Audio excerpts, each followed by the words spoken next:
Hi everybody, today we're going to be looking at a comprehension. Okay, so you need to get this, oh no, you don't have this, I've got this. You need to get the piece of paper that I'm attaching to your lesson plan. It's called 3 times the pain. Okay, I'm going to read it to you. You can follow it, if you've got it in front of you, follow it as I'm reading it. Okay, so 3 times the pain. David Franks, our sports correspondent, has been investigating the sport known as the triathlon. Introduced into the Olympic Games in 2000, it's one of the most gruelling tests of fitness and stamina. Swimmers, cyclists and runners are among the fittest athletes in the world.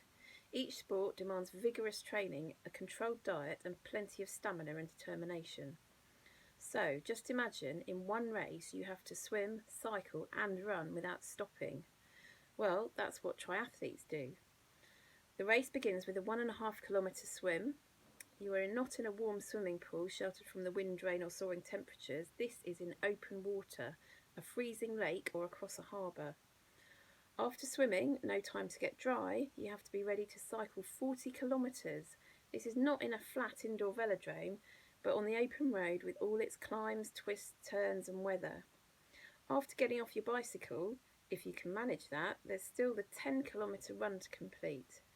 This is not on a purpose-built running track, but again on the open road. So, why do people put themselves through this?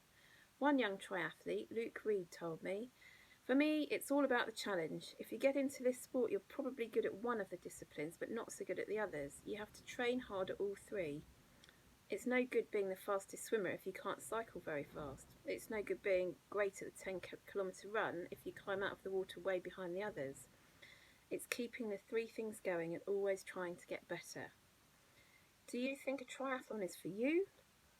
I'll stick to writing about it. Okay, so that's the article that you need to read. Now remember, it's a comprehension, so if you should be reading it at least 2 more times. Remember, I always say read it 3 times 3 before you start looking at the questions. So I've read it for you once, you need to read it another couple of times, then have a look at the questions. And remember to answer in full sentences. There are, if you look at question 5, looking at language, there's some quite specific words there they want you to know the meaning of. It says to use a dictionary to help you. If you don't have a dictionary at home, obviously you could have a try at guessing what those words mean, or you can ask me at the Zoom session. Okay, so when you come to the Zoom session, maybe you can ask me then. And then you've got to explain those words, those phrases in words of your own. The next questions are the ones that I think are the ones that really test whether you've understood what you've read or not. So that's 7 to 12. You don't need to answer number 13 because we haven't read, it says we haven't done everything it asks you to do for 13. So you need to answer questions 1 to 12 if possible.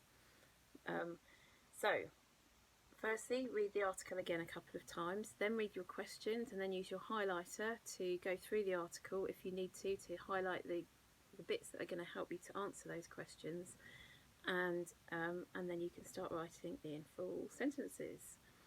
Okay, be brilliant, and I'll see you at the Zoom session if you've got any questions.